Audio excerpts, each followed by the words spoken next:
Radhe Radhe everyone, कैसे हो आप लोग सब। आई होप सब अच्छे होंगे। और दोस्तों, हिंदू धर्म में ना तुलसा जी का वैशाख महीने का बहुत बड़ा महत्व है, क्योंकि वैशाख का महीना जो विष्णु भगवान को समर्पित है और विष्णु भगवान की प्रिय है तुलसी मैया। तो वैशाख के महीने में सुख समृद्धि और धन की प्राप्ति के लिए तुलसी मैया की पूजा हमें किस तरीके से करनी है, बिल्कुल सरल तरीका मैं आप लोगों के साथ में शेयर करूँगी। तो दोस्तों, सबसे पहले हमें अपना तुलसा जी की साफ़ सफाई करके, और क्योंकि बहुत विशेष होता है साफ़ सफाई भी होना। और दोस्तों, जल में हमें हल्का सा दूध लेना है, क्योंकि धन धान्य की कोई कमी नहीं रहती और संपदा का प्रतीक होता है दूध। तो दूध हमने हल्का सा जल में डालना है, 2 या 3 बूंद। और क्योंकि इस महीने में अगर हम पूरा महीना थोड़ा सा दूध डाल के अगर तुलसा जी को सींचते हैं तो इसका बहुत बड़ा हमें फल मिलता है। तो ये शुद्ध जल हमने ले लिया है और इसमें हल्का सा हमने दूध मिलाया है। अब हम इसको सींचेंगे। और दोस्तों, ये जो है ना नियम, ये हमें पूरा महीना करना है।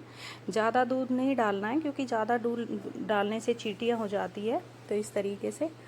और दोस्तों देखो, सर्दियों में तुलसा जी ऐसे चलती नहीं है, तो फिर जब वैसाख का महीना आता है तो उत्तर पूर्व में हमें ये तुलसा जी ज़रूर लगानी चाहिए, क्योंकि घर में सुख समृद्धि बनी रहती है, कोई संकट विपदा नहीं आती है। तो ये तुलसा जी हमने अपने घर में अवश्य लगानी है। तो इसके साथ में ही दोस्तों, हमने देसी घी का दिया प्रज्वलित करना है। और अगर देखो किसी कारण से आप देसी का घी का दिया नहीं प्रज्वलित कर पाओ, तो आप तिल्ली के तेल का भी यूज़ में ले सकते हो, उसका दिया भी आप प्रज्वलित कर सकते हो। तो दोस्तों, उसी के साथ में हमने हल्दी से तिलक लगाना है। चंदन हो, हल्दी हो, रोली हो, आप जो भी आपका नियम हो। और दोस्तों देखो, वैसाख के महीने में तुलसी लगाना बहुत ही आवश्यक होता है। तो ये मैंने वैसाख के महीने में ही तुलसी लगवाई है।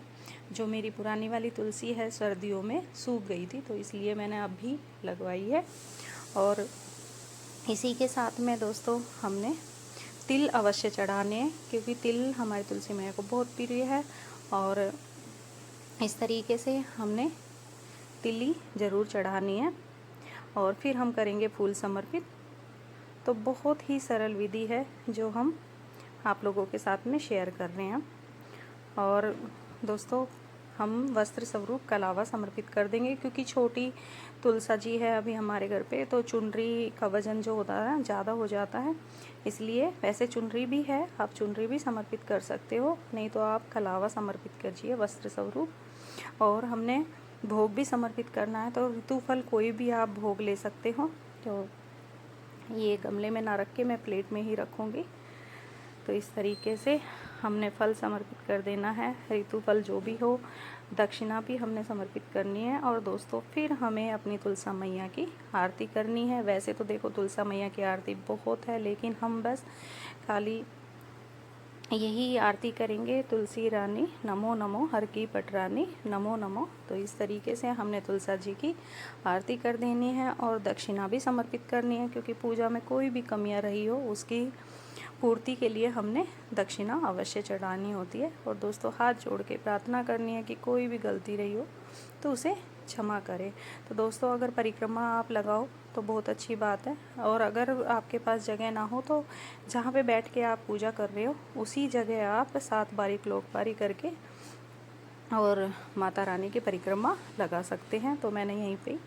और दोस्तों, रात को भी अवश्य हमें दिया प्रज्वलित करना है अपनी तुलसा जी को। तो इस तरीके से हमने रात को भी दिया प्रज्वलित करना है। पूरी विधि विधान के साथ में हमें पूजा करनी होती है।